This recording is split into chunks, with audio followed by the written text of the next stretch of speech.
Bonsoir à tous et à toutes. Bienvenue sur ma chaîne YouTube Établissement Bamidele Plantation. Le thème de notre vidéo présentation d'aujourd'hui, c'est de donner des conseils d'investissement très pratiques. Les conseils d'investissement très pratiques. Il s'agira de ça dans cette vidéo. Et c'est subdivisé en plusieurs points, en 10 points. Dans le premier point, il s'agira de ma présentation. Le deuxième point sera sur revoir son train de vie. Dans le troisième point, l'achat de véhicules précipités est l'une des plus grandes causes des souffrances de plusieurs personnes. C'est-à-dire, c'est des points donnés pêle-mêle. Et ainsi, dans la vidéo présentation, je vais revenir sur chaque point et dire ce que j'ai comme inspiration sur chaque sous-thème. Au quatrième point, les temps ont changé et chaque parent doit être l'employeur de ses enfants. On va parler de ça. Le cinquième point, savoir faire le choix du plan de construction afin de limiter les dépenses pour investir le reste. Au point 6, le sous-thème c'est ne pas faire un prêt bancaire pour construire. Il y a beaucoup de choses à dire là-dessus. Au niveau du 7, on parlera de ce qu'il faut faire pour le choix des séries ou le choix des filières à l'université pour vos enfants. Parce que c'est très important, puisque c'est le socle même, c'est-à-dire du manque d'emploi, ou bien du sous-emploi de la jeunesse de nos jours, puisque je suis enseignant. Vous le savez très bien, je suis enseignant au secondaire. Alors, au niveau du point 8, je vais parler des premières activités à lancer dans votre ferme pour commencer à avoir des revenus très tôt afin d'être encouragé à mieux faire. Au niveau du 9e point, il s'agira de comment faire plus facilement l'élevage de porcs. Et enfin, au 10e point, je parlerai de la gestion humaine dans votre ferme. Alors, moi, je suis M. Toumdagoudele, je suis enseignant au Bénin, précisément à Parakou, au lycée Mathieu Bouquet. Et ici, c'est la ferme de l'entreprise Bamidele Plantation de bananiers. Certains le savent déjà, c'est une entreprise agricole que j'ai créée dans le but de faire la plantation toute faite de bananiers aux gens parce que la bananière, c'est une filière très rentable et j'ai suivi 1 an de formation dans cette spécialité auprès d'un Camerounais. Et j'ai jugé utile, vu l'importance de cette filière, vu les nombreux avantages de la filière, de créer cette entreprise agricole dénommée Bamidele Plantation de bananiers afin d'être le planteur de toute personne désirante d'avoir une bananeraie.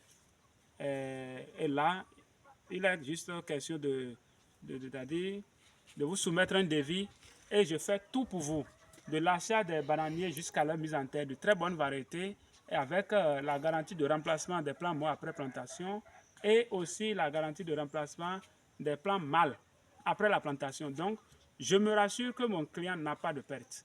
Et une fois on vous fait la plantation, on est en contact et dès que vous avez des besoins d'assistance technique, vous me recontactez parce que la bananeraie, elle est décevante lorsqu'on n'a pas un bagage, c'est-à-dire une connaissance technique pour la suivre. Sinon, le bananier, naturellement, tout le monde, même un enfant de 2 ans, s'il prend le bananier, il met en terre, il va pousser.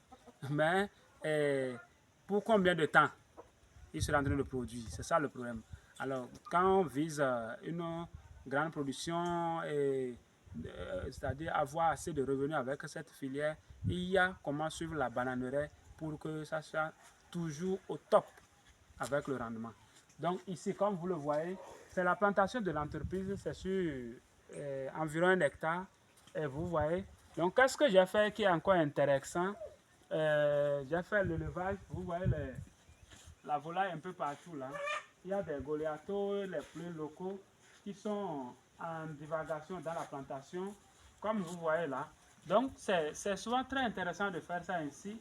Ils se baladent dans la bananeraie, ils se cherchent à manger. Ce n'est pas qu'on leur laisse à eux-mêmes pour se nourrir, non. On a aussi, c'est-à-dire de la nourriture pour eux qu'on leur donne, un peu, et eux aussi se promènent pour manger dans la bananeraie. Donc vous voyez leur nombre là. Donc ils sont à l'intérieur, un peu partout dans la bananeraie, et ils sont à l'aise. Ceux-là, c'est le tout premier Goliath. La poule que vous voyez là, vous voyez comment elle est grande.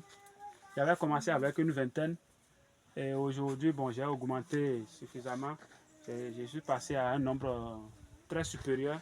Et comme ça, parce que j'ai déjà eu d'expérience avec les 20 premiers sujets.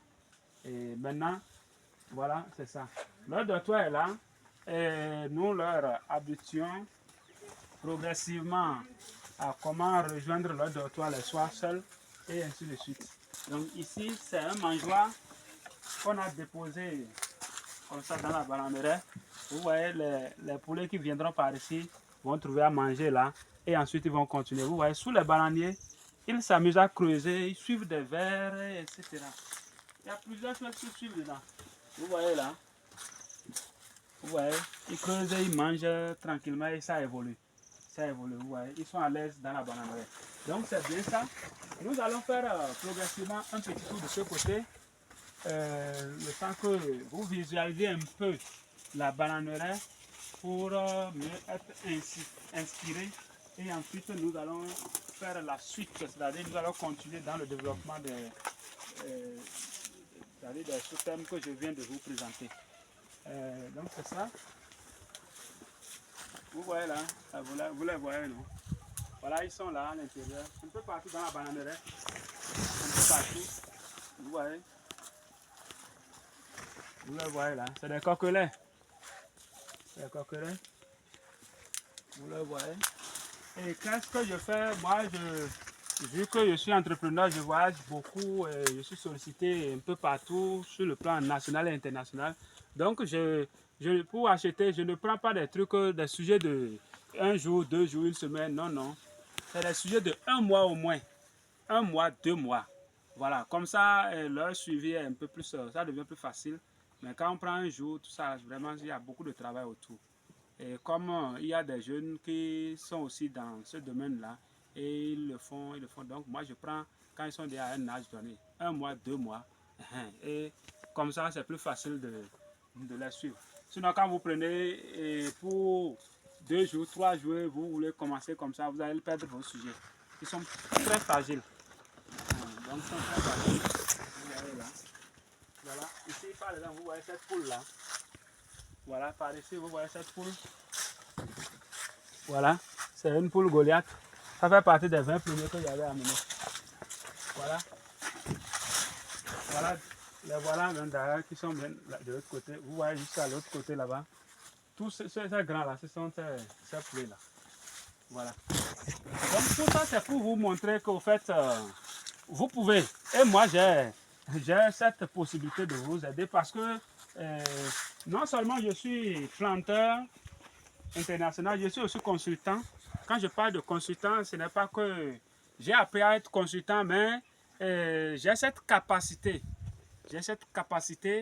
de vous dire, c'est-à-dire spécialement vous me dites vos préoccupations et si possible même vous me rencontrez face à face, en cause, ou ça dépend de vous, comment vous désirez qu'on se voit, si vous allez me déplacer. Donc, en face, on va causer de rien de tout sur vos atouts et comment vous pensez faire.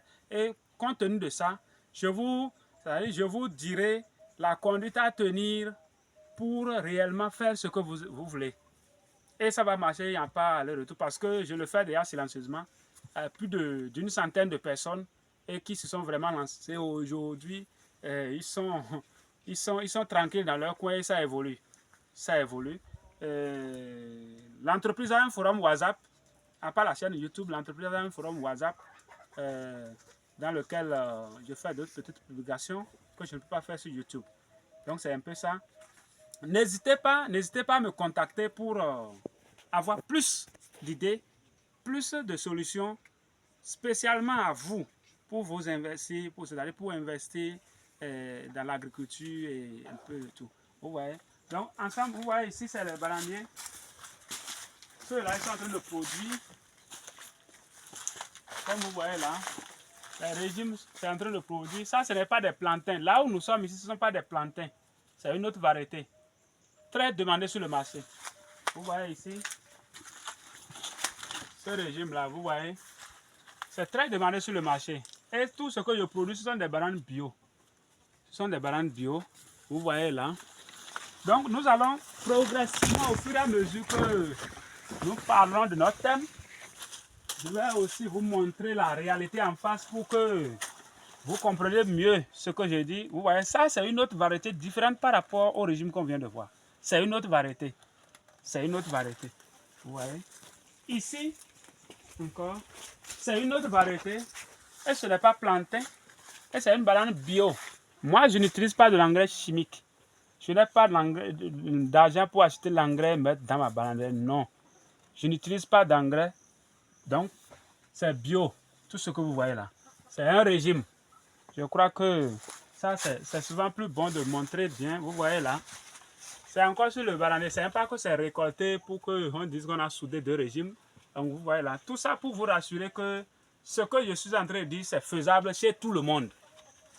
Il n'y a pas une terre où on va dire ce n'est pas possible. Non, non, non. Quand moi je viens étudier, je dis ce n'est pas possible. Là, vous pouvez être convaincu que votre domaine, telle partie dans votre domaine ne peut pas marcher ou quoi que ce soit. Parce que c'est sur une terre ferme. Moi, je le fais sur des terres fermes. Ma plantation, les plantations de bananes sur des terres fermes. Et il n'y a pas une période pour faire la plantation. À tout moment, 12 mois sur 12 mois, à tout moment, vous me contactez. On peut faire votre plantation. À tout moment. À tout moment. Où que vous soyez. C'est une question de négociation et d'entente. Sur le DV, c'est tout. Le tout est joué. On a déjà fait plusieurs plantations sur le plan national au Bénin ici et hors du pays même. Et les gens sont occupés actuellement à continuer déjà parce que progressivement, d'étape en étape, je leur dis ce qu'il faut faire. Et jusqu'à la production comme ça, ils ont déjà, c'est comme un cycle ils ont déjà maîtrisé comment suivre la bananeraie. Et quand bien même ils auront toujours besoin de moi, ils me font recours et il n'y a pas de souci. Et progressivement, la bananeraie, en étant, ils seront en train d'évoluer. Regardez par exemple en Côte d'Ivoire, au Cameroun, il y a des plantations et un peu partout, mais il y a d'autres pays où il n'y a pas encore de plantations, même dans ces pays où les gens ont déjà des plantations, d'autres n'en ont pas. Pensant qu'ils ne peuvent pas le faire, ils peuvent le faire. Aujourd'hui, c'est une opportunité, vous avez eu de tomber sur cette chaîne si vous venez de rencontrer la chaîne. Donc, cette vidéo, elle est très très importante parce que ce que je vais développer comme thème, franchement, chacun trouvera une part, c'est-à-dire de vérité propre à lui et qui va vraiment l'aider. Donc, restez cabrés, restez connectés, excusez, pour suivre la vidéo du début jusqu'à la fin. Ce que je suis en train de faire actuellement, c'est juste pour vous montrer la réalité sur le terrain. La réalité sur le terrain parce que nous sommes nombreux et les gens parfois ont tendance, quand on est jeune, on fait quelque chose. De nos jours, les réseaux sociaux sont déjà un peu, je ne sais pas, vous voyez un peu, donc on nous confond. Moi, je suis enseignant, je suis un responsable, je suis enseignant, éducateur au Bénin ici, donc c'est un truc sérieux que je fais. Et tout ça avec pour objectif d'aider les gens à mieux garantir, c'est-à-dire à mieux préparer leur retraite. Parce que la belle vie, c'est quand on sait déjà que sa retraite est vraiment assurée. Là, on commence par mieux vivre, on a la paix du cœur. Et à la retraite, effectivement, vous voyez, vous jouissez parce que des fruits de vos efforts, quand vous étiez encore jeune, quand vous étiez encore fort. Vous voyez. Donc, ne regardez pas mon âge, ne regardez pas que je suis jeune, non. Vous savez, les temps ont changé de telle sorte que chaque jeune a son inspiration, chaque jeune a ses talents et chaque jeune a son apport pour la société et pour la commune et pour le pays et pour le monde. Vous voyez. Donc, je m'étais déjà présenté. Maintenant, je vais revenir sur le deuxième point.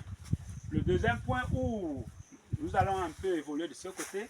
Le deuxième point qui disait revoir son train de vie. Oui, revoir son train de vie. Vous voyez là. Oui. Regardez là, vous voyez les Goliaths là. Voilà les grands là. Vous les voyez tous ceux là. C'est des Goliaths. Et tenez-vous tranquille. Je n'achète pas de provende. Franchement, je n'achète pas de provende. Vous les voyez là. Jusqu'à leur âge là, ils ont grandi comme ça. Je n'achète pas de provende. Je ne leur ai jamais acheté de provende. Non. Moi, je les nourris avec le son, donc, c'est des trucs qu'ils achètent moins cher, et je les élève tranquillement, tranquillement. C'est que le tout dépend de comment l'on veut lancer les choses. Vous voyez là. Et tranquillement, vous voyez comment ils ont grandi. Et ça évolue. 5 sur 5. Donc, revoir son train de vie. Sur cet aspect-là, je voudrais dire que nombreux sont ces personnes, ces parents, ces grands-pères, ces mamans et ces grandes soeurs qui veulent investir. Ils veulent investir, oui, ils veulent investir et puis ils ont un souci financier.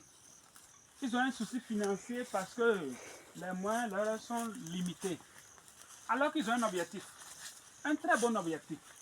Alors pour atteindre alors cet objectif, ce qu'il faut faire, l'idéal c'est quoi? C'est de, c'est-à-dire de limiter son train de vie. Et quand je parle de limiter son train de vie, vous devez revoir, vous voyez, il y a des gens, chaque week-end, s'ils ne sortent pas, c'est que ils ne se sentent pas en vie. Oui, chaque week-end, chaque heure libre, d'autres même chaque soir. Vous allez m'excuser, ce n'est pas pour blesser des gens, mais c'est pour dire des réalités que nous vivons dans la société. Maintenant, moi je parle dans le but d'aider les gens à trouver des solutions propres à eux afin de mieux investir. Donc, veuillez bien m'excuser si je suis en train de vexer certains spectateurs. Donc, c'est des trucs à limiter. Et surtout les jeunes, puisqu'il y a un proverbe qui dit que l'habitude c'est comme les fesses, ça ne nous quitte jamais. Oui, l'habitude c'est comme les fesses, ça ne nous quitte jamais. Dès la jeunesse déjà, un jeune qui veut réussir, je crois qu'il y a des lieux qu'il doit fréquenter, il y a des lieux qu'il ne doit pas fréquenter. Il y a des amis qu'il doit suivre, il y a des amis qu'il ne doit pas suivre. Parce que quoi? Quand vous êtes déjà habitué, comme je le disais tout à l'heure, vous êtes déjà habitué à quelque chose, il est difficile pour vous de quitter la chose. Il est très difficile pour vous de quitter la chose. Moi, par exemple, je suis enseignant, ce n'est pas que je manque l'argent de bien, mais vous voyez, chaque week-end, aller pour des fêtes, des organisations festives, là, il faut aller, et c'est le show partout. Bon, vraiment, si vous êtes habitué à ça, le jour d'abord, même votre salaire fait, c'est-à-dire 2 heures de retard. Vous allez voir que le stress chez vous sera trop que celui qui n'a pas cette habitude. Juste parce que vous n'avez pas encore eu les sous pour aller encore au show. Donc, il faut revoir ça. C'est vrai, vous pouvez vous faire des plaisirs, mais si vous avez un objectif, le bon plaisir, le bon moment pour se faire des plaisirs, c'est quand on a déjà su qu'on a investi, on commence par avoir des revenus. Là, au moins, on sait que ce n'est pas une seule source de revenus. Vous voyez? Donc, vous devez serrer la ceinture, comme je le disais tantôt, revoir votre train de vie, diminuer certains plaisirs et certaines choses. Comme ça va vous permettre de mieux vous organiser, de mieux économiser afin d'investir. Parce que moi, je dis toujours, et je le dis souvent aux collègues et aux amis, pour mieux vivre sa vie dans une société, il faut au moins 3 sources de revenus. Si vous n'avez pas encore 3 sources de revenus, vous ne pouvez pas mieux vivre. Il faut au moins 3 sources de revenus pour mieux vivre. Alors, pour pouvoir créer ces 3 sources de revenus, dans les débuts, il faut revoir son train de vie. Il faut revoir certaines choses. Les abonnements abusifs. Vous voyez? Les abonnements abusifs. Et il y a des dépenses même que certains parents font pour l'encadrement des enfants. Et je ne dis pas que de ne pas encadrer les enfants, mais l'encadrement des enfants, par exemple, ils font des choses. Il y a des dépenses que les parents font. Je suis conscient de ce que je suis en train de dire. Et je sais de quoi je parle. Il y a des des dépenses que les parents font pour encadrer les enfants. D'abord, il y a certains enfants qui sont déjà bons et même si on va les suivre dans l'encadrement, il y a comment les suivre. Tout ça, les parents ne savent pas. Et vous voyez, dans le même salaire là, ils dépensent sérieusement. Ils dépensent sérieusement et comme ça, finalement, ils souffrent parce que quand vous dépensez comme ça, le salaire fini, vous voyez, vous commencez par trinquer. Ça fait encore à une autre fois. Vous voyez là. Donc, je suis enseignant. Moi, quand j'ai encadré les enfants dans la maison, et dans une maison, il y a plusieurs maisons où j'intervenais. Et quand j'ai vu que l'enfant tenait, moi, je suis enseignant, je vais m'être honnête. Tout de suite, j'ai dit aux parents que bon, l'enfant, écoutez, moi, je l'encadre et il a 19, 18, 20. 19, 18, 20. Toutes les fois, ce sont ces notes-là. Donc, moi, je ne vise pas seulement l'argent. J'étais venu pour un objectif, c'était de rehausser le niveau de l'enfant. L'enfant a déjà un bon niveau. Je désire qu'on coupe. On arrête. Et le parent était étonné. Il dit, mais pourquoi vous, je vous paye régulièrement, mais pourquoi vous ne craignez pas de perdre? J'ai dit non. Je suis enseignant et ce n'est pas comme ça. L'objectif, c'est d'accompagner l'enfant. Il est déjà à un bon niveau. Donc, je vois être là et vous êtes en train de dépenser. Quand je viens maintenant, je ne fais plus rien. Je suis assis, c'est une routine. On revient sur des choses qu'on a déjà vues avec l'enfant. On revient, ça revient. C'est juste ma présence, je viens signaler. Et vous dépensez, ce n'est pas bon. Quand c'est comme ça, et moi, je dis ça aux parents comme ça, et on arrête. On arrête le parent même là, il est fier. Je suis là, il y a un là, il était là un bon jour, il m'a viré exactement pour un mois. Juste pour me remercier parce que quand j'ai laissé, ça lui a permis de mieux vivre et de régler certains autres besoins qu'il avait, qu'il ne pouvait pas faire, limiter. Vous voyez? Donc c'est ça. Parlant de revoir son train de vie, c'est sur cet aspect-là. Vous savez de quoi je parle. Et chacun a son train de vie. Chacun sait comment il vit. Chacun sait comment il fait ses dépenses et tout et tout. Si vous voulez investir, c'est d'abord un premier facteur sur lequel vous devez revoir les choses selon votre capacité, selon vos objectifs, selon vos besoins. Alors, nous allons parler maintenant du troisième point. Le troisième point, c'est l'achat de véhicules précipités. L'achat de véhicules précipités. Oui, c'est un point très essentiel. Très essentiel. Donc, nous allons parler sérieusement parce que c'est ça que nous observons plus aujourd'hui dans la société. Vous voyez, c'est ça que nous observons plus dans la société. Ici maintenant là, vous voyez, c'est un régime plantain. Nous sommes déjà dans le côté de la variété plantain, vous voyez. C'est un régime plantain et regardez la taille du plant. Vous voyez, à peine 1m70 et il a donné. Donc c'est ça. C'est ça. Ça a évolué. Donc, comme je le disais, l'achat de véhicules précipités, c'est un point vraiment essentiel. C'est vrai, je suis jeune, s'il vous plaît. Ne regardez pas mon âge, mais je crois que cette entreprise, ce que je suis en train de dire, j'ai fait des investigations avant de lancer mon entreprise. Beaucoup d'investigations. Et depuis que je travaille maintenant, j'ai rencontré plusieurs personnes déjà. Et plusieurs personnes, j'ai eu à échanger avec c'est-à-dire des grands-parents même, des parents, des grands frères, des mamans, des grandes-mamans, des grandes soeurs, tout ça. Donc ça fait que j'ai suivi avec attention plusieurs expériences. C'est-à-dire j'ai accumulé en moi là plusieurs expériences, ce qui me permet de pouvoir prendre, c'est-à-dire une certaine résolution, d'aider les autres pour que les gens ne tombent pas dans ces pièges-là dans l'avenir. Puisque si tout le monde vit mieux, je crois que ça fera plaisir à tout le monde aussi. Donc, l'achat de véhicules prématurés et précipités, pardon, et il y a des gens, quand ils ont déjà... L'achat de véhicules, au fait, c'est pas comme ça. Pour acheter un véhicule, il faut avoir un objectif précis et cet objectif doit être un objectif utile. Lorsque ce n'est pas très utile et essentiel, surtout, si vous achetez le véhicule, vous vous créez, c'est-à-dire une charge qui va vous ruiner tout le temps. Il y a des gens qui vivaient mieux quand ils ont acheté le véhicule. Ils ont commencé par trinquer, par souffrir, vivre misérablement. C'est des gens qui fonctionnent, ils gagnent par mois, mais dès l'achat du véhicule, vous le voyez vivre une vie plus misérable qu'avant.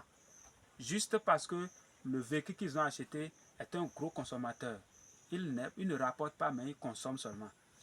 Un seul véhicule, ce que le véhicule va consommer par mois, dépasse ce que 7 personnes dans une famille, vous et votre femme et les enfants, 7 personnes, vous allez manger par mois. Le véhicule seul prend ça en un mois, lui seul. Et puis encore, ça c'est quand il est encore en forme. Hein. Quand il commence par avoir des pannes par-ci par-là, vous imaginez. Alors que les millions que vous avez pris pour acheter le véhicule, vous pouvez investir. Et investir, c'est quoi? Moi, je dis ça toujours. Un fonctionnaire qui a une ferme, c'est vrai, les gens diront, je ne suis pas libre, je ne suis pas à côté, c'est vrai. Il y a toujours des solutions là. Et même ce que je dis ici, ce n'est pas une solution commune à tout le monde, non. C'est que, ça c'est des solutions générales. Mais à l'intérieur, individuellement, il y a comment adapter les solutions à chacun. Donc, je suppose que vous êtes là, vous êtes fonctionnaire, vous vivez là tranquillement et vous avez eu un rappel. Vous avez un rappel de 10 millions. Voilà, quand vous regardez 10 millions, vous pouvez acheter un véhicule de 4 millions et avoir encore 6 millions. Mais quand vous passez à cet acte-là, vous achetez ce véhicule-là, vous vous ruinez. Vous vous ruinez au point où vraiment vous-même, non. C'est les 2 premiers jours, vous allez rouler avec de la musique à côté, ça va vous donner vraiment l'aspect de quelqu'un qui vit mieux, mais en réalité, ce n'est pas ça. Aujourd'hui, plusieurs ont compris. Quand ils se rencontrent avec les véhicules là, ils sont là. D'autres sont assis là. Et quand il pleut comme ça, vous les voyez avec les mêmes véhicules là, ils vont garer dans les fermes et ils commencent par travailler. Mais en vie, quand ils se rencontrent avec d'autres personnes véhiculées, ils vont croire que, alors que lui, il a pris conscience déjà, il a commencé par faire autre chose dans le champ. Donc, le véhicule là, ça peut attendre. Vous pouvez attendre, c'est même pas la grosse somme que vous avez en même temps, vous avez trouvé, non. Est-ce que vous avez déjà cette capacité entre-temps? Et si vous avez cette capacité, vous achetez là, il n'y a pas de souci. Maintenant, si vous n'avez pas cette capacité, vous êtes en train de vous chercher encore, vous n'avez pas encore 3 sources de revenus, de bonnes sources de revenus, et vous passez à cet acte-là, vraiment, ça sera un peu difficile pour vous. Ça sera un peu difficile. Puisque moi, je parle surtout à ceux qui n'ont pas vu ceux qui ne sont pas héritiers. Donc, ils sont là, ils se cherchent eux-mêmes. Ils cherchent à faire pour eux-mêmes, à réaliser, c'est-à-dire leur propre réalisation. Quand c'est comme ça, vous pouvez patienter sur ce point-là. Les 10 millions, si vous les prenez, vous pouvez investir. C'est-à-dire, le domaine que moi je conseille vivement aux gens, c'est quoi? C'est l'agriculture. Parce qu'en agriculture, quand vous investissez, vous avez plus de chances d'avoir des revenus. Plus de chances. Parce que quoi? L'agriculture, nous tous, partout sur le plan international, sur le plan mondial, nous vivons grâce à l'agriculture. Donc l'agriculture est la filière mère de toutes les autres filières. Que ce soit l'industrie et autres, tout ça, c'est l'agriculture qui est d'abord first. Parce que nous devons manger. Même sans transformation, nous allons manger. Même sans transformation, nous allons manger. Donc, l'agriculture d'abord. Et l'agriculture, et quand on parle de l'agriculture, il y a comment lancer les choses pour que ça soit relax selon vos domaines, tout et tout. Donc, le véhicule, c'est bon si vous avez réellement la capacité. Si vous n'avez pas réellement la capacité, vous pouvez attendre. Parce que moi, je connais des gens, je suis enseignant, je le dis toujours, il y a des collègues qui ont acheté des véhicules. La date vient, quand ils perçoivent, ils peuvent pouvoir le carburant au véhicule, ils roulent, du 20 jusqu'au 30, tout ça, 31. Et à partir de la date 5, plusieurs, moi je n'ai pas de véhicule, mais c'est des études que j'ai, des investigations que j'ai eu à faire. Plusieurs gars, à partir de la date 5, plusieurs ils vont garer. Quand ils ne garent pas, c'est-à-dire leur trajet, leur parcours là, c'est calculé, c'est réduit au point où vraiment, non. D'autres gars, ils prennent les motos. Même s'ils n'ont pas garé, vous allez voir, c'est 2 litres, mais dans un véhicule. Vous voyez, ça veut dire quoi? le véhicule, la personne n'avait pas encore réellement la capacité d'acquérir un véhicule, mais il l'a fait by force. Pour le luxe. Et quand c'est comme ça, pour le luxe, vous allez souffrir. Alors que vous devez garantir votre retraite. Maintenant, quand c'est comme ça, quand est-ce que vous allez garantir votre retraite? Ça serait un problème. Mais si le véhicule n'est pas encore là, vous allez voir, parce que quand vous achetez le véhicule, les ambitions augmentent. Maintenant, si le véhicule n'est pas là, ça vous permet facilement d'épargner, de créer des sources d'investissement, c'est-à-dire de revenus, vous créez de fermes, vous créez en tout cas selon, ce n'est pas forcément la ferme, mais moi je conseille vivement la ferme parce que je connais la ferme comme, c'est-à-dire un truc très essentiel pour tout le monde avant la retraite. Voilà. Donc c'est un peu ce que je vais dire par rapport à ce point. Et vous êtes très conscient que ce que je dis est pertinent. Et alors, chacun verra comment est-ce que il peut revoir les choses à ce niveau. Si vous avez déjà acheté, ce n'est pas un souci, mais vous pouvez mieux vous organiser encore. Vous voyez, quand vous avez le véhicule, il y a des sorties imprévues là, et tout ça qui vous prennent le carburant, alors qu'un temps, ce n'était pas comme ça. D'autres ont même jusqu'à 2 véhicules, 3 véhicules. Ils mettent le carburant là-bas, ils mettent le carburant là-bas. La carburation seule du véhicule, ça fait parfois le salaire de 3 personnes. Vous voyez? Cette carburation, si vous cotisez l'année de la carburation là, pour seulement 2 mois, vous avez déjà 2 hectares en brousse. Il y en a comme ça. Il y en a comme ça. Donc, je vais laisser chacun adapter ce que je suis en train de dire à lui-même pour pouvoir mieux s'organiser, pour penser à sa retraite, parce que j'y tiens sérieusement. Il faut que chacun puisse investir pour sa retraite et penser à sa retraite. C'est très important. C'est très important. Alors, au 4e point, je disais que les temps ont changé et que chaque parent doit être l'employeur de ses enfants. Ça, c'est une réalité, une autre réalité. C'est une autre réalité. C'est une autre réalité parce que les temps ont vraiment changé. Nous devenons plus nombreux dans la vie. Et le problème de l'emploi c'est-à-dire se crée de jour en jour. Et plusieurs sont au chômage. Tout le monde attend d'être employé. Les jeunes sont diplômés, ils n'ont pas encore d'emploi. Et tout le monde court pour avoir d'emploi. Donc, ce que nous devons faire pour corriger cet aspect un peu, c'est de revoir, vous voyez un peu, c'est de revoir les choses au niveau des parents. Oui, je dis au niveau des parents parce que c'est le nœud central. Oui, c'est le nœud central. Parce que moi-même, j'ai été élevé par un parent, mais par des parents, et j'ai eu des expériences, et c'est à partir de ces expériences que j'ai jugé utile de parler de ce point-là. Dès mon enfance déjà, nous avions été inculqués que l'école, il faut aller à l'école. Mon père me chantait toujours. Travailler à l'école. Oui, il nous chantait toujours, pardon. Travailler à l'école. Travailler. Demain, vous serez des cadres, vous allez travailler et tout ça, ils vont vous recruter. Donc, on s'est donné aux études au point où on ne comptait que sur les études. On ne comptait que sur les études.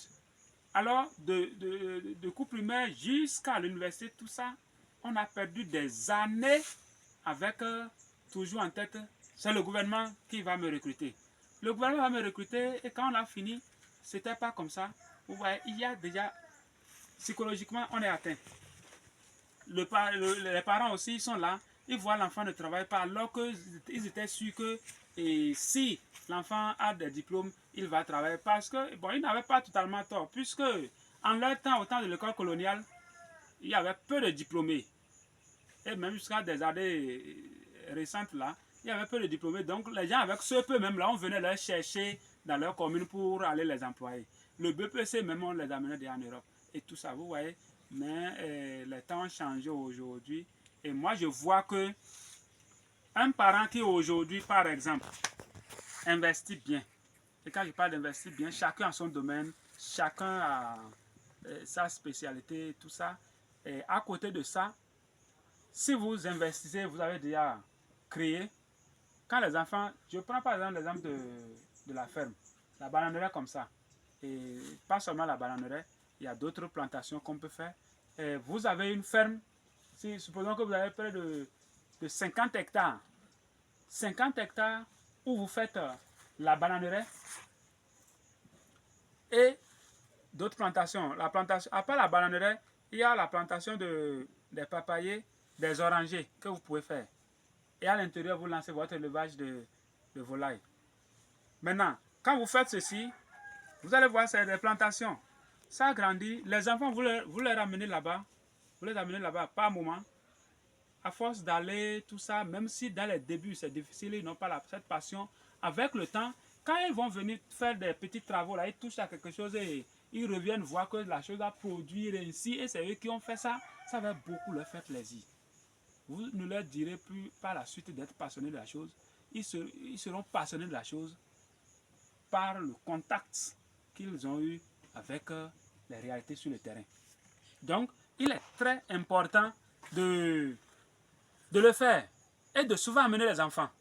Il ne faut pas laisser les enfants à la maison. Non, ce n'est pas que vous leur faites souffrir, non. C'est juste pour les amener à découvrir d'autres choses qu'ils ne maîtrisent pas. Vous voyez, l'enfant qui est toujours... Il y a un proverbe africain qui dit « Le cheval de campagne ne court pas en ville ». Le cheval de campagne ne court pas en ville pour dire quoi? Vous voyez, quand vous prenez c'est-à-dire quelqu'un au village qui vient en ville, il lui est difficile de s'adapter.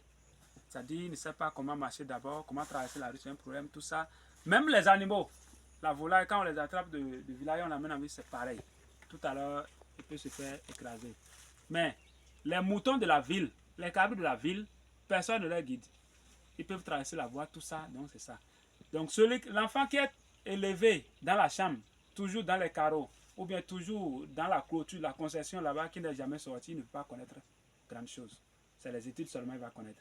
Mais quand vous le faites sortir de ce cadre-là, et il vient dans la ferme, c'est une autre réalité là-bas, il va connaître la réalité de la ville. Et ce sont ceux-là qui évoluent très vite, ils sont très créatifs. Donc quand ils viennent en brousse comme ça, c'est un autre domaine, un peu, il devient truc là, il applique son intelligence, vous voyez vraiment, il va réussir avec brio. Voilà, c'est ça. Mais s'il ne vient jamais, il ne saura jamais ce qui est là. Donc, c'est ça. Si vous, le parent, vous avez déjà prévu de faire une telle ferme, 50 hectares, et vous avez peut-être 5 enfants, les enfants là, par moment, vous les amenez, et un peu, au bout de 1 à 2 ans, ils ont déjà maîtrisé beaucoup de choses. Ils peuvent vraiment suivre la chose et se lancer. Donc, progressivement, ils étudient, viennent, et ils grandissent et ils viennent, ils suivent les choses, ils font des travaux dedans. Et quand ils finissent à l'université, il n'y a pas encore de travail. Il y a d'autres qui ont fait l'agronomie. L'agronomie, c'est une filière agricole, de l'agriculture.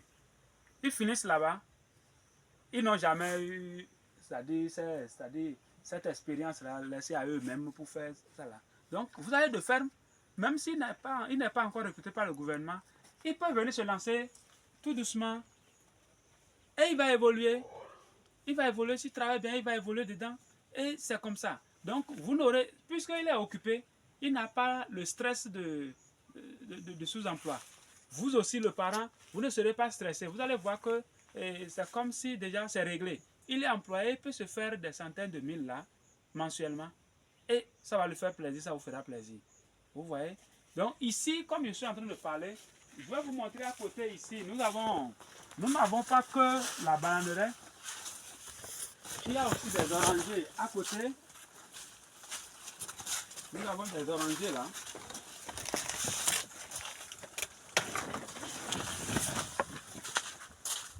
Vous voyez ici, nous avons des orangers.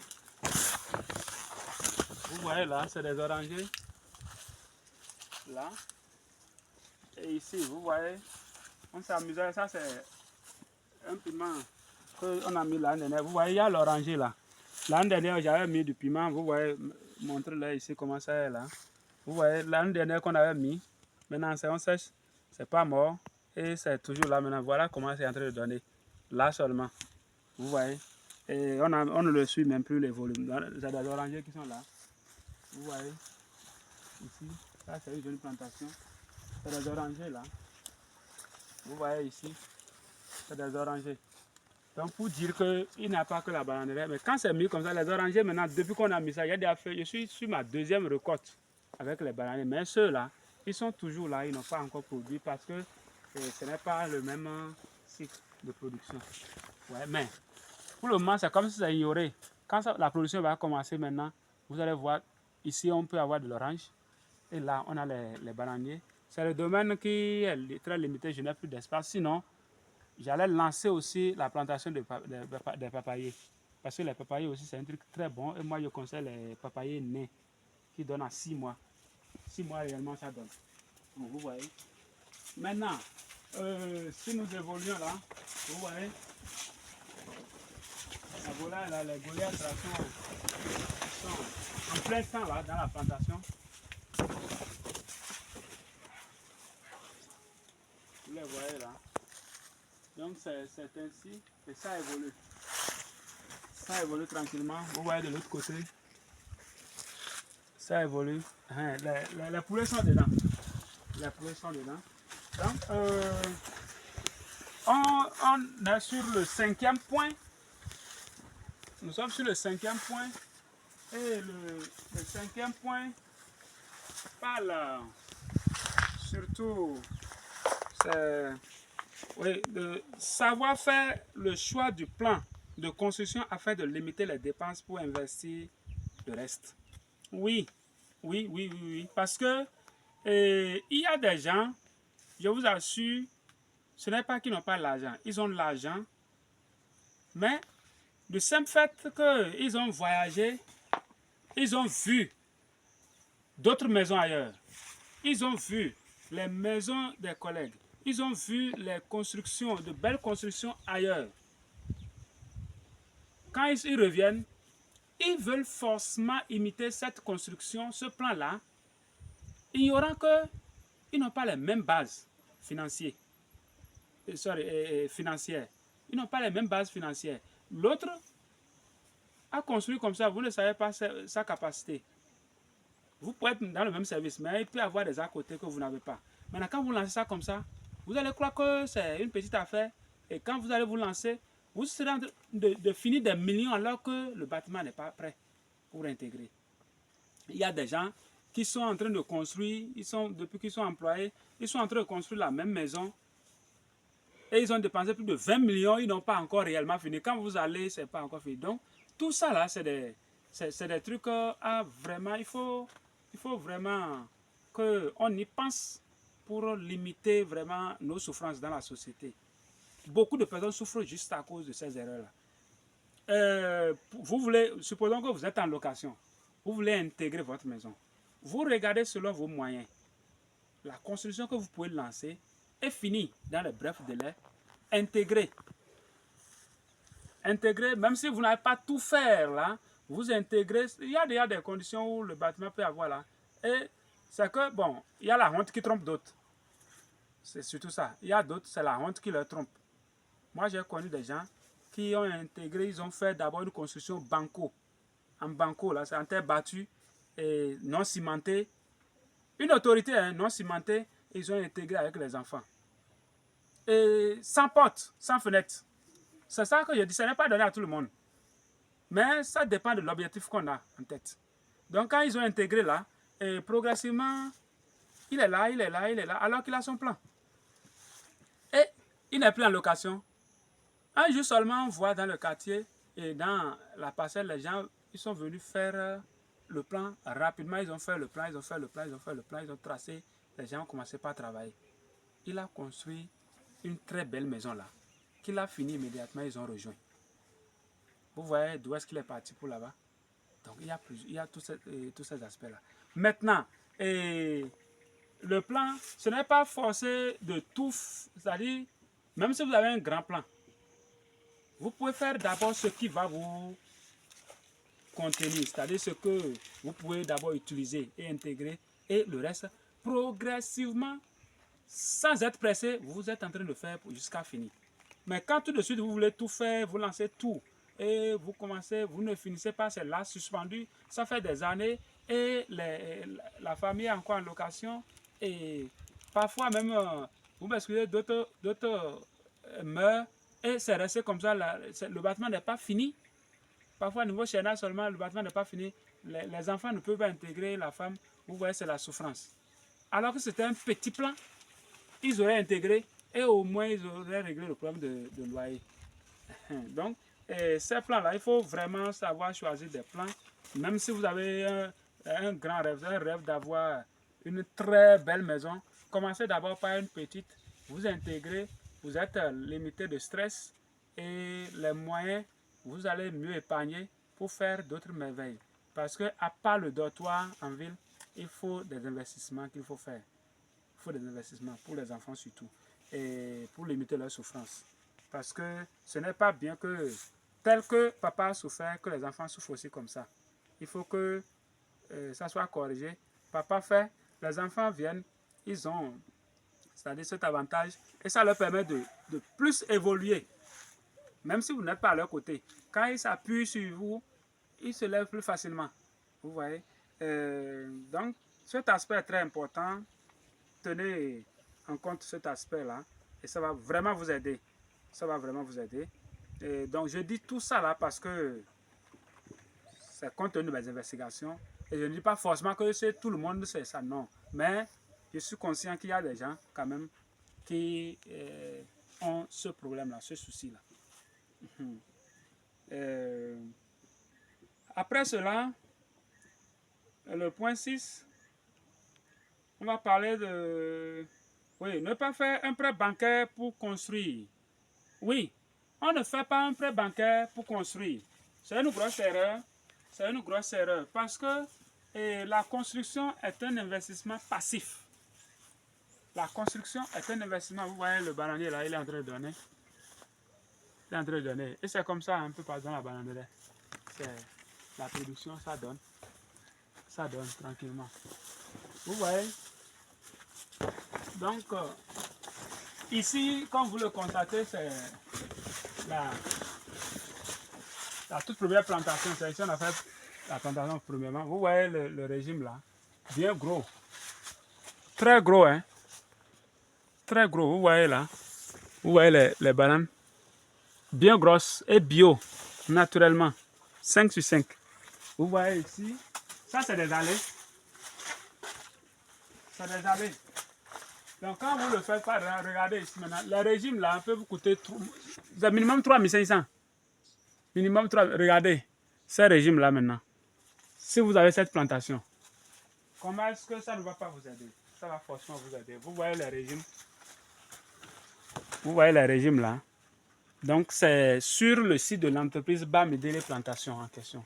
Parce qu'à côté de me dire, il faut des preuves pour que les gens puissent mieux s'inspirer, pour qu'on ne croit pas que c'est du verbiage seulement je fais. Voilà pourquoi je tiens souvent à présenter la bananerie pour que les gens voient mieux. Donc, comme je le disais, au point 6, ne faites pas de prêts bancaires pour la construction. Oui, pourquoi je le dis? Parce que il y a plusieurs personnes qui l'ont fait et qui sont en train de souffrir plus qu'avant. Oui, ils sont en train de souffrir plus qu'avant. Pour construire, il y a plusieurs procédures. C'est quand vous êtes pressé, vous voulez tout à l'heure, en même temps, tout mettre en place que vous voyez.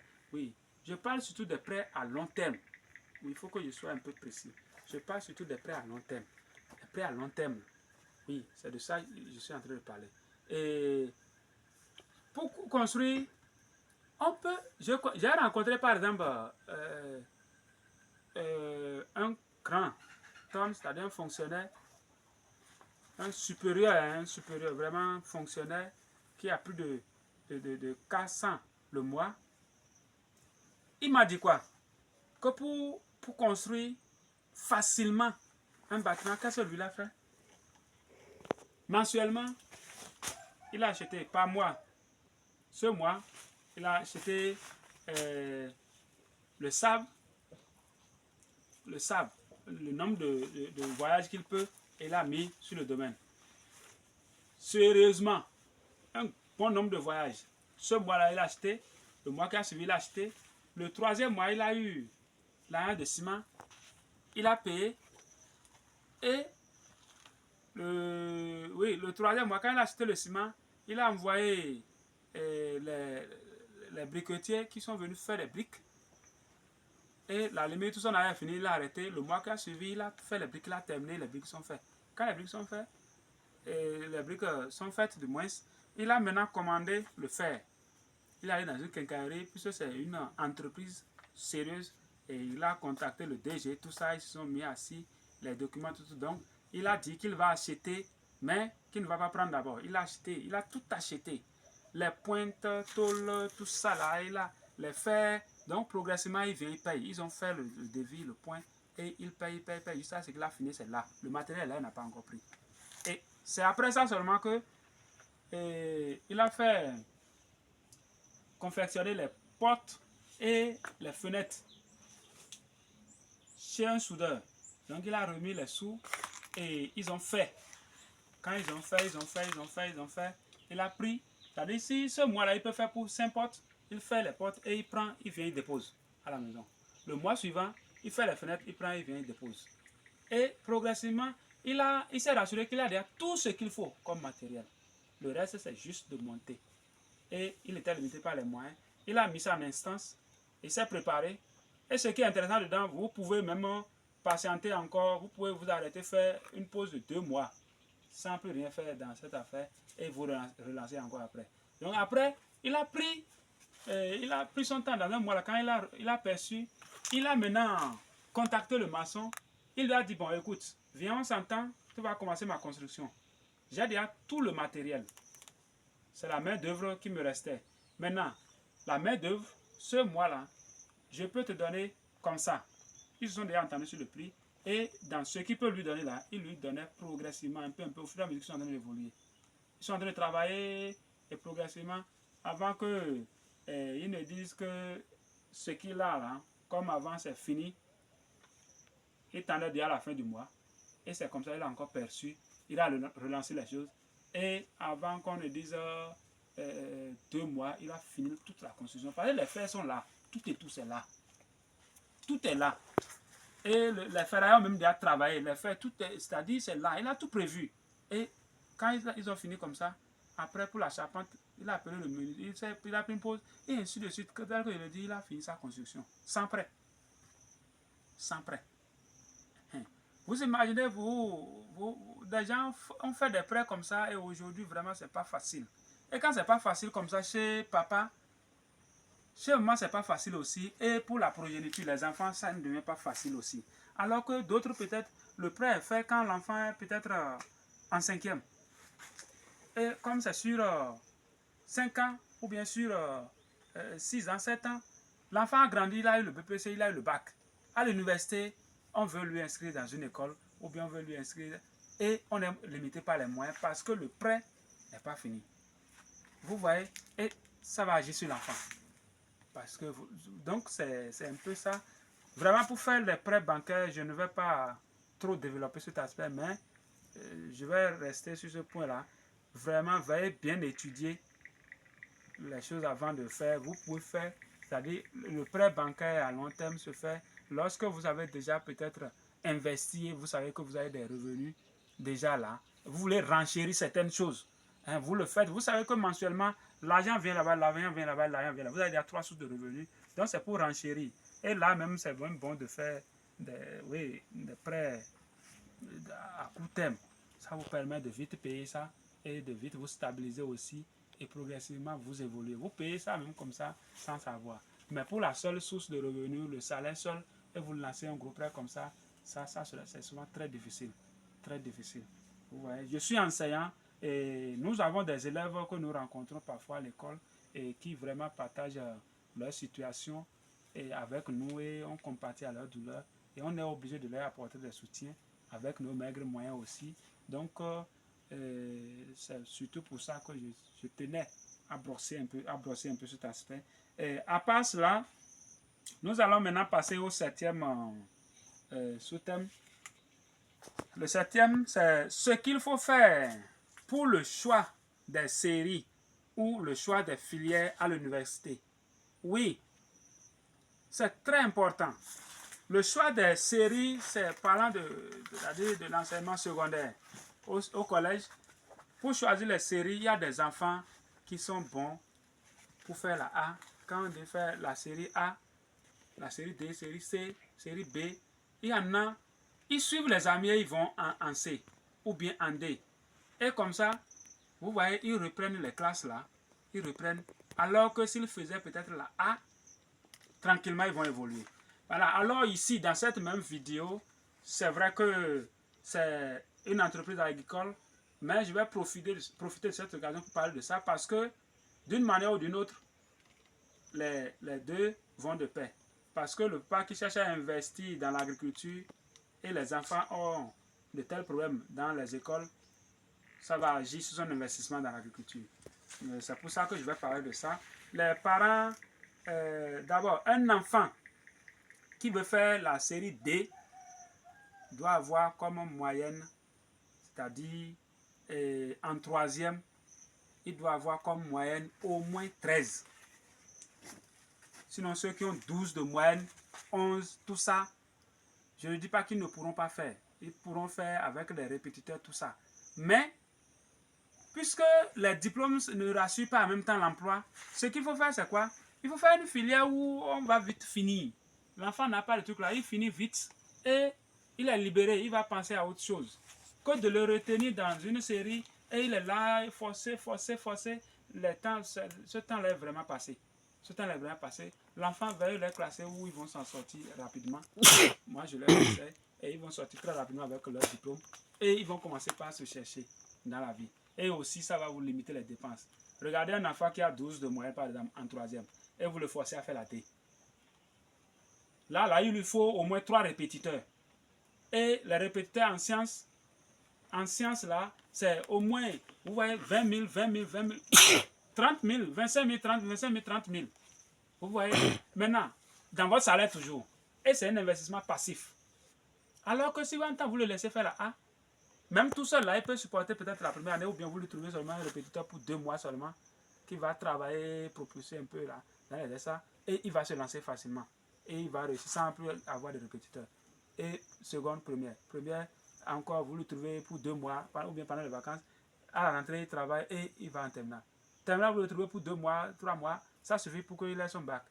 Maintenant, vous le mettez en D, vous le forcez là-bas, ou bien c'est lui-même qui dit qu'il veut faire la D. Et il est là. Vous voyez, vous payez par mois, peut-être vous êtes à 70 000 que vous payez pour les répétitions. Pour lui seul d'abord, vous payez 70 000 de votre salaire. S'il vous plaît, qu'est-ce qui va vous rester pour que vous vivez mieux? Vous allez voir, vous allez commencer par vivre une autre vie encore. Votre expérience, ce n'est pas facile. Ce n'est pas facile. Vous voyez? Alors, sur ce point-là, parlant de l'université aussi, à l'université aussi, voilà encore un lieu vraiment compliqué. Le choix des filières à l'université, pour ça là, moi je suis disponible, je suis au numéro WhatsApp plus 229 66 47 82 90. Tout ce que je dis, vous pouvez m'appeler pour avoir une consultation sur, c'est-à-dire sur votre cas et je vais vous proposer des solutions.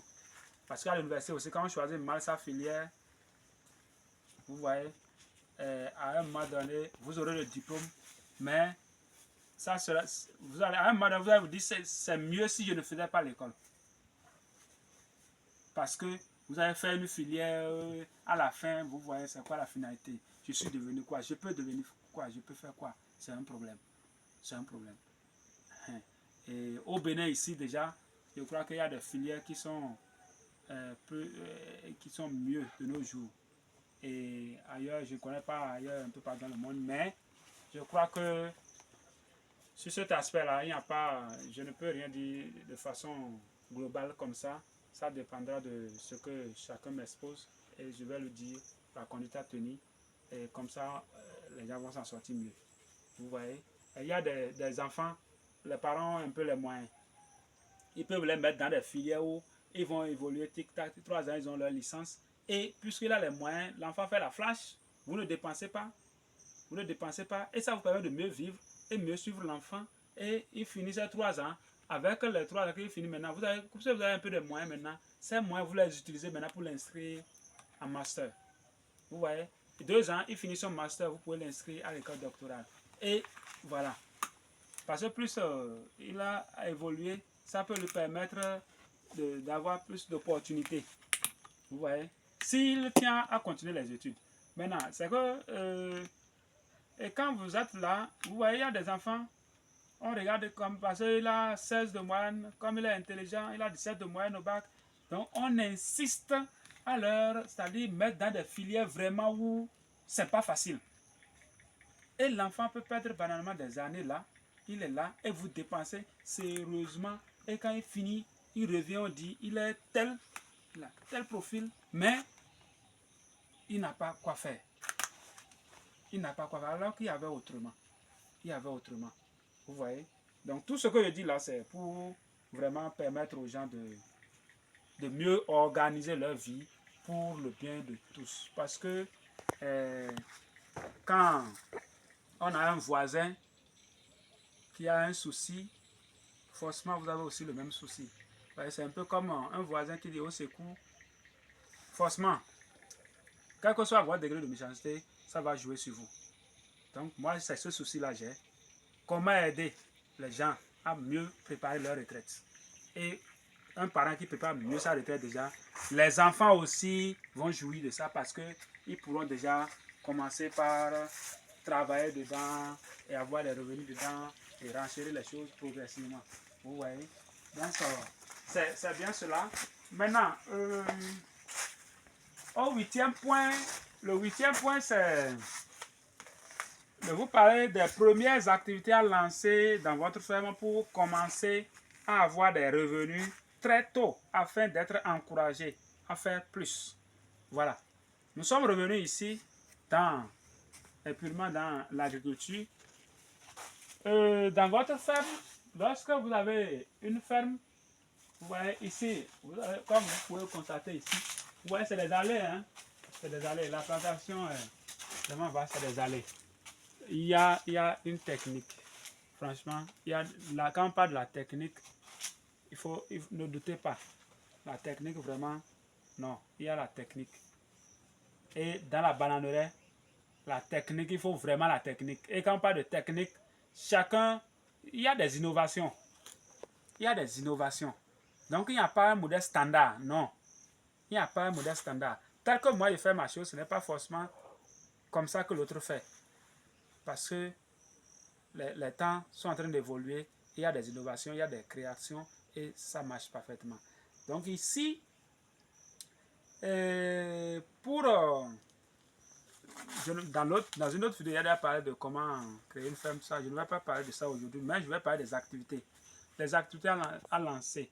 Ça là, par exemple, ça dépend de votre superficie, de vos atouts disponibles, de vos moyens. Maintenant, je vais parler de manière générale.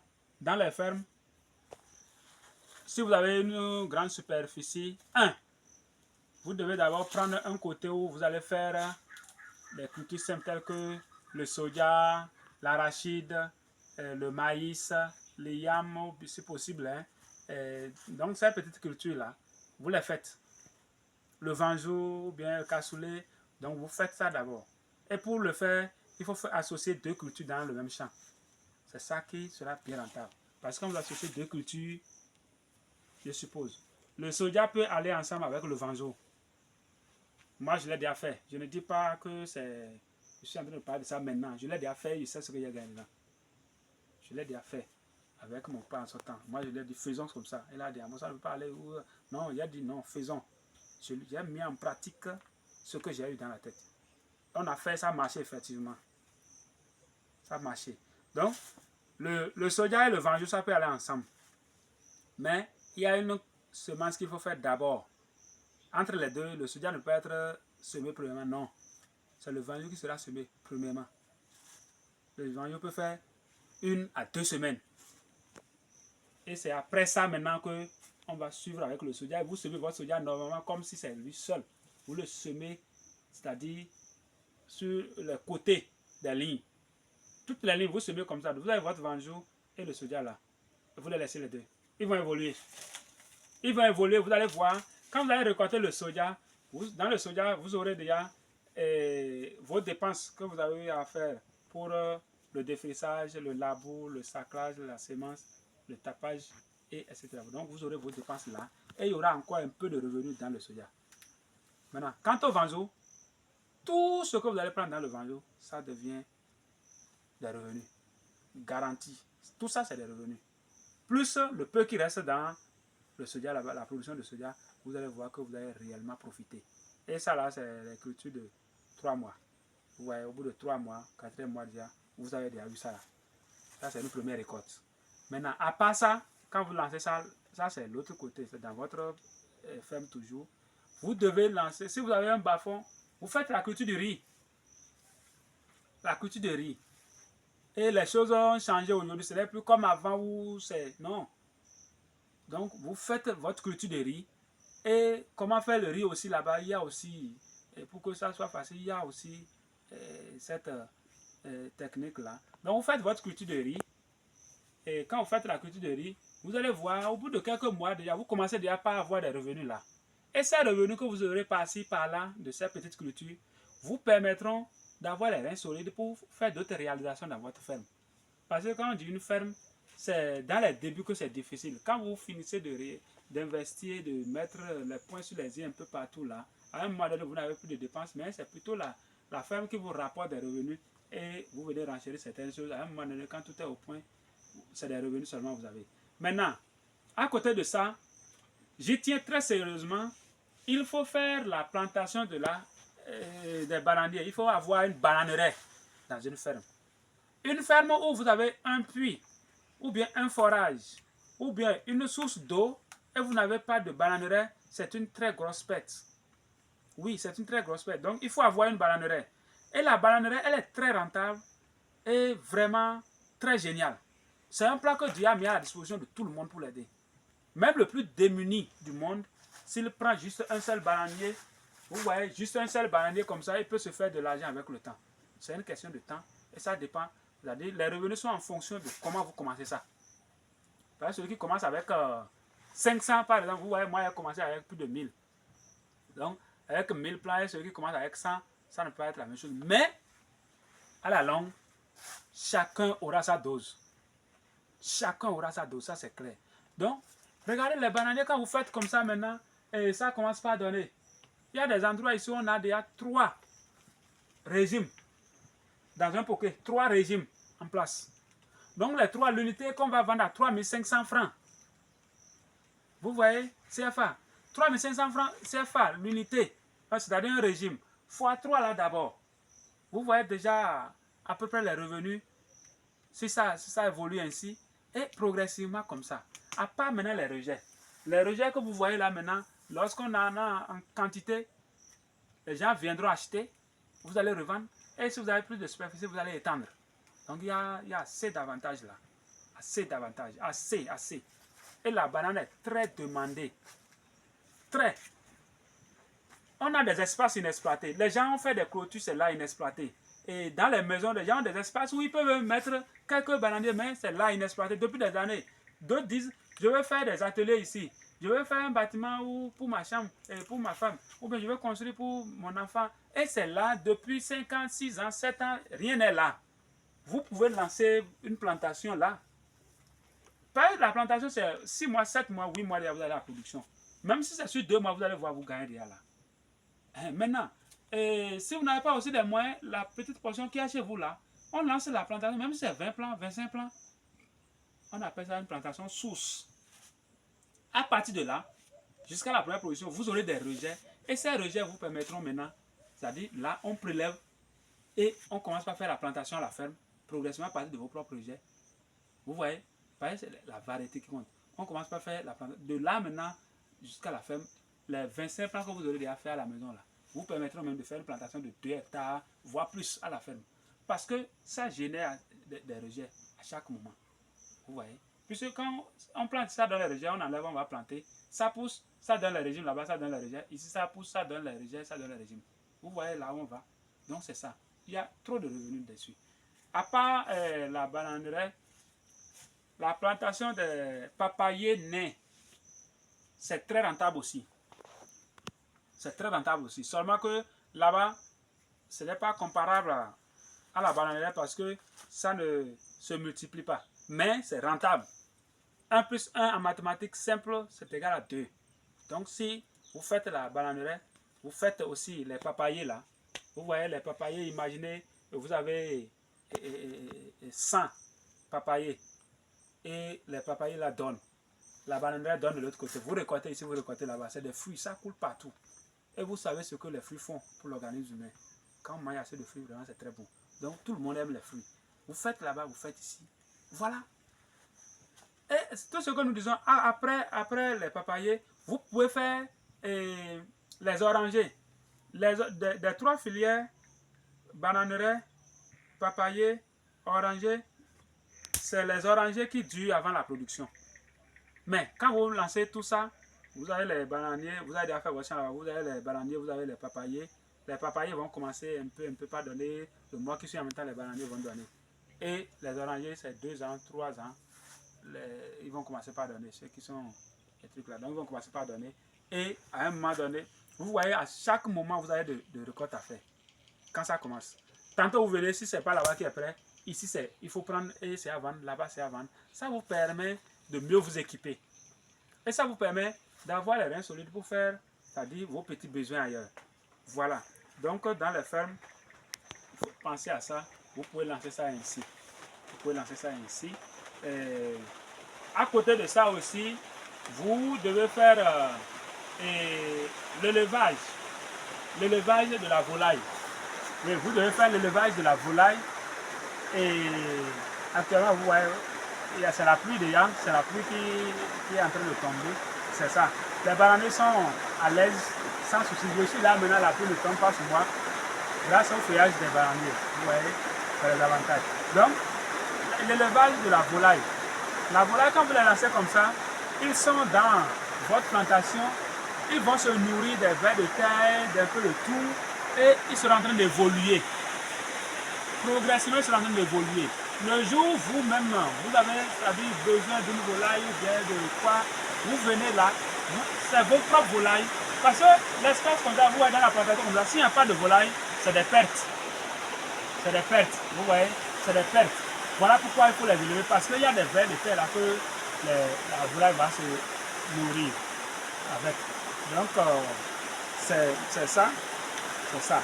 Maintenant, au 9e point, j'avais dit que je vais parler de l'élevage des porcs. Oui, comment faire plus facilement l'élevage des porcs. Oui, j'ai parcouru des fermes, comme je le dis, un peu partout sur le plan national, au Bénin et ailleurs, hors du pays même, hors du Bénin. Et j'ai vu dans plusieurs fermes des gens en train de faire, ils ont pour ambition aussi de faire l'élevage des porcs.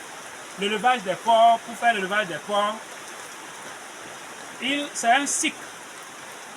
Avant de commencer l'élevage même, il faut faire d'abord un grand champ de manioc selon l'importance de votre élevage. Il faut faire un champ de manioc. Vous faites un très bon champ de manioc.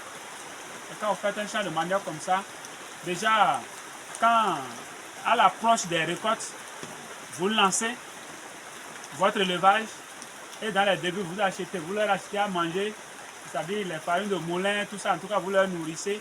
Et quand le manioc sera prêt de l'autre côté, vous récoltez, c'est ce manioc-là que vous allez utiliser pour nourrir votre porc facilement. Parce que vous avez produit leur manger sur dans votre ferme. Mais quand à tout moment vous devez acheter la provence ou bien acheter leur manger, vraiment, vous serez en train de dépenser au point où vous allez voir que ce n'est pas rentable alors que c'est bien rentable. Donc voilà pourquoi il faut d'abord prévoir un champ qui va les nourrir.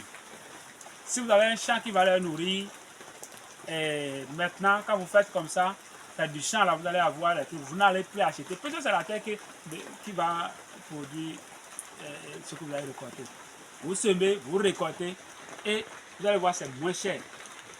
Vous leur nourrissez maintenant et les rejets de ces porcs là, vous prenez pour aller fertiliser votre sol et la production va croître.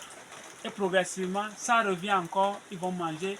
Et voilà comment est-ce que ça peut être rentable. Mais quand vous n'avez pas un champ qui va nourrir vos porcs et vous commencez avec un grand nombre, je suis en train de dire ça parce que je l'ai fait juste en 2013. De 2013 à 2014, je l'ai fait. Moi, j'avais commencé avec 5. Mais au bout de 1 an et demi, j'étais déjà à une quarantaine. Une quarantaine de porcs. Avec des porcins. Un peu partout. Là, j'avais commencé avec 2 mâles et 5 femelles. Je me suis fait de l'argent, ça m'a permis de poursuivre d'autres choses que je faisais avec des moyens limités. Donc voilà un peu ce que je voudrais vous dire là. Tout ça pour permettre aux gens d'avoir d'une manière générale une idéologie, c'est-à-dire d'avoir une certaine idée de comment investir dans ce qu'ils veulent. Vous voyez un peu. Alors, au dernier point, j'ai parlé de la gestion humaine. La gestion humaine, c'est le point le plus complexe. Oui, c'est le point le plus complexe c'est-à-dire de l'agriculture. Mais je crois que pour le faire mieux, il faut être un peu rigoureux. Et à côté de ça, quand on parle de la rigueur, ce n'est pas la méchanceté. Et à côté de la rigueur, il faut être quand même vivable et humain. Vivable et humain. Et essayez de mettre votre main d'œuvre, c'est-à-dire dans des conditions un peu plus favorables pour que les travaux, les trucs puissent mieux évoluer. Vous voyez, c'est ça, parce que c'est d'abord dit le ventre affamé n'a point d'oreille. Vous comprenez là, donc il faut penser à ça ainsi et il faut un certain suivi pour aussi concourir, c'est-à-dire à l'évolution de tout ce que vous êtes en train de faire. Alors, une fois encore, je tiens à vous remercier très sincèrement. Cette entreprise est en train d'évoluer grâce à vous, grâce à vos partages et grâce à vos soutiens moraux et vos encouragements aussi et grâce à vos prières aussi. Alors, par la grâce de Dieu, progressivement, je vais vous aider à mieux investir, à mieux préparer votre retraite et à mieux vous orienter aussi afin que d'ici quelques années, vous trouvez votre chemin pour un bon investissement. Donc, merci infiniment, merci beaucoup. Et n'hésitez pas à partager encore cette vidéo présentation dans laquelle on a parlé de beaucoup de choses. Et ça va vraiment sauver des gens, ça va aider plusieurs personnes. Je suis sûr et convaincu que chacun aura quand même un plus dans cette vidéo. Donc, merci de partager la vidéo, partagez, abonnez-vous massivement sur cette chaîne YouTube parce que des merveilles se préparent, Et merci infiniment. Je suis au numéro WhatsApp plus 229 66 47 82 90. Je suis Toumda Godele, enseignant et PDG des établissements Bamidele Plantation de Barandier sur le plan international. L'entreprise est officielle, elle a ses documents. Donc avec cette entreprise, c'est la confiance totale. La confiance est totale. Vous n'avez pas besoin de vous inquiéter. Et donc, n'hésitez pas à me contacter à tout moment où vous avez besoin de mes services. Je crois que je ferai ce qui est de mon mieux pour votre satisfaction. Merci beaucoup et disons à la prochaine.